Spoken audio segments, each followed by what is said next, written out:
we are going to use S2. Then exposure, composition, EAB, don't touch it, you just leave it like that. Picture style, very important. You just bought a photo booth, you try to set it up, and now you realize it's not that easy. There's a lot of things that you don't know, and photography is not something that you just learn just like that, just by magic. I'm not blaming you, because it happens to the best of us, but I'm here to fix that. So today, I'm going to show you the exact settings you need to turn your camera in order to get those beautiful images that you see on my Instagram everywhere. If you don't know me, my name is Bill. I've been in the photo booth industry for more than 5 years, and when I say being in the photo booth industry, it's not like the others. I'm not right there to just make money, make a quick buck, and just leave, just bounce. No, I'm here to make an impact. I'm here to make beautiful looking pictures, to be creative, and to go above and beyond for my customers. So everything I'm going to show you and teach you in this video is things that I'm using right now in my photo booth company to get those beautiful pictures that you can see in the screen. Without further ado, let's jump into the camera and let me explain to you every single setup and why you should put this thing over this thing and how does it affect your pictures. Let's go.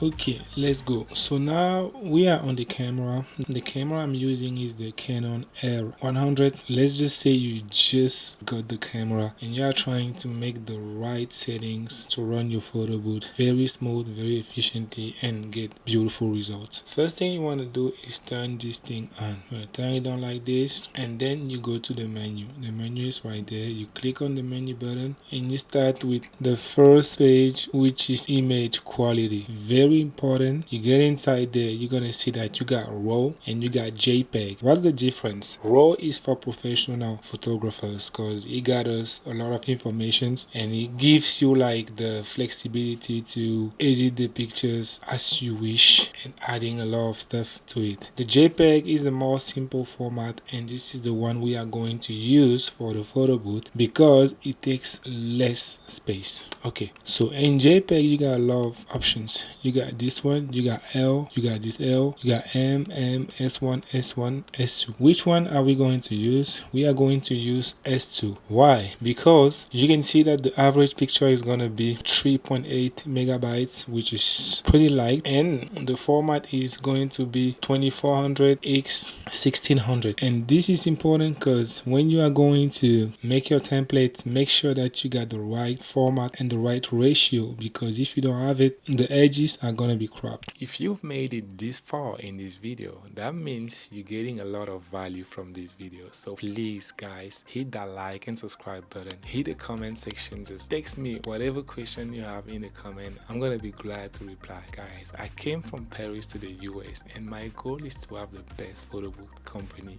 in there, and I want to do it with you because together we are stronger and nobody's going to come save us if it's not us. So just let's join forces, support each other, share this video with anyone that you know in the photo booth business who is struggling, who is eager to learn a lot of stuff to get better, so that we can just growing together. I will post a ton of resources, basically every single thing I know, so that we can just keep learning together. So you choose S2 and then you go to still image aspect ratio. That's just what I was talking about. So you have your pictures making 24:16. If you divide 24 by 16, you go on a ratio of 3:2. So you can just select 3:2 here to make sure your images are not cropped. If you select any other options here, don't be surprised if the edges of your images are cropped. Anyways, this is what works for me. You might want to do your own research. Then exposure, composition, EAB, don't touch it, you just leave it like that. ISO speed settings, you just leave it like that. Auto lighting optimizer, you turn it off. We don't use it because we are going to use a flash on our photo booth. A flash is smart professional. A flash gives you that beautiful result that we have on our events. But this video video I'm just going to talk about photo, and I'm just going to talk about settings. I'm not going to go to the photo booth, but the next video is going to talk about the other settings that you want to make sure you get right: the ISO, the aperture, and the shutter speed, and also the power of the flash. So we're going to see all of those things. So that's why you want to make sure that you subscribe to the channel right now to not miss anything. Okay, I like turn priority off is good. We can go to the second flash control. You just leave it like that, because we are going to put a flash up there with the sync cable and everything. I'm going to do another video about it, so make sure you subscribe. ETTA, you don't touch it. Red eye, you don't touch it. Slow synchro, you don't touch it. Built-in flash settings, you don't touch it. External flash function settings, you do not touch it. External flash, you don't touch it. Okay, so next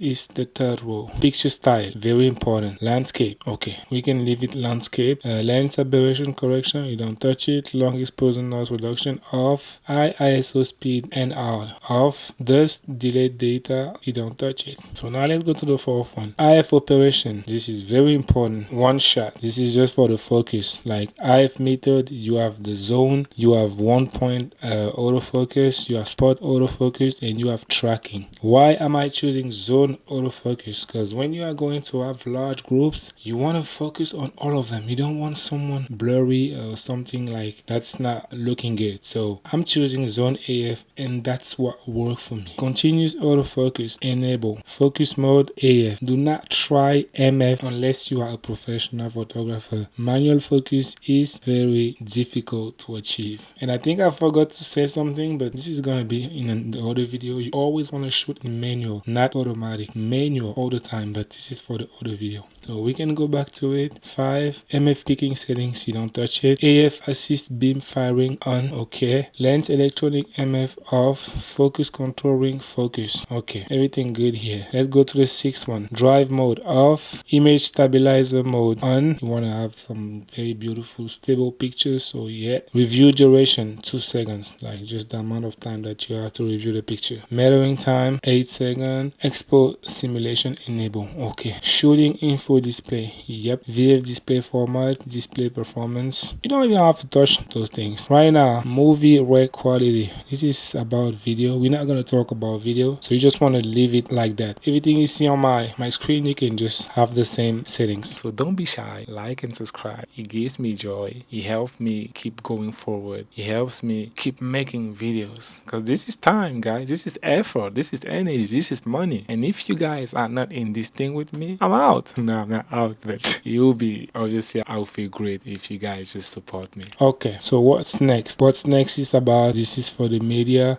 protect images. Honestly, you can leave all of those things like that. I'm just scrolling to see if I missed some. Wi-Fi, Bluetooth, you don't need it. Select folder, yeah. You can just create folders into your camera to make sure that you save your photos to the right folder, but it's not even useful because I'm using a DSLR photo booth with an iPad, and all the pictures I'm taking go straight to the iPad. They don't even go to the camera. Like the SD card is just like a bridge. Like my pictures just stay for a moment into the SD card, and then they just get shipped to the iPad. So I don't even have to worry about this thing, but it's good to know. File numbering continuous. Format card, this is where you want to format your card if you need to. Auto rotate, this is just like when you are visualizing a picture, you can rotate. If you turn your camera, it's gonna rotate. That's it, just like your phone. Language, you choose your language. Video system, we're not gonna talk about video. The beep is enabled. I like it like that because when I'm capturing, when I'm doing something, I hear that noise and I know that something is going on. Power saving, no. Eco mode off, okay. Reset camera, you can do it right there. Copyright information, manual software, yeah, everything, yeah. So I feel like we good. I'm gonna make a video about the flash, the settings. I'm gonna do a video about the shooting settings, like what settings gives you the best results, and I'm gonna make a lot of video about photo booths and about photo booth marketing and everything like that. So if there's something that talks to you, you just wanna first like hit the like button, hit the subscribe button. Just if you have any question about photo booths, about video, about pictures, and if I say something that's not what you're doing, just let us know what you're doing different. Maybe that can help me and help the community. That was it for today, and I see you guys very soon for another video. And if you like this video, you're gonna love this too.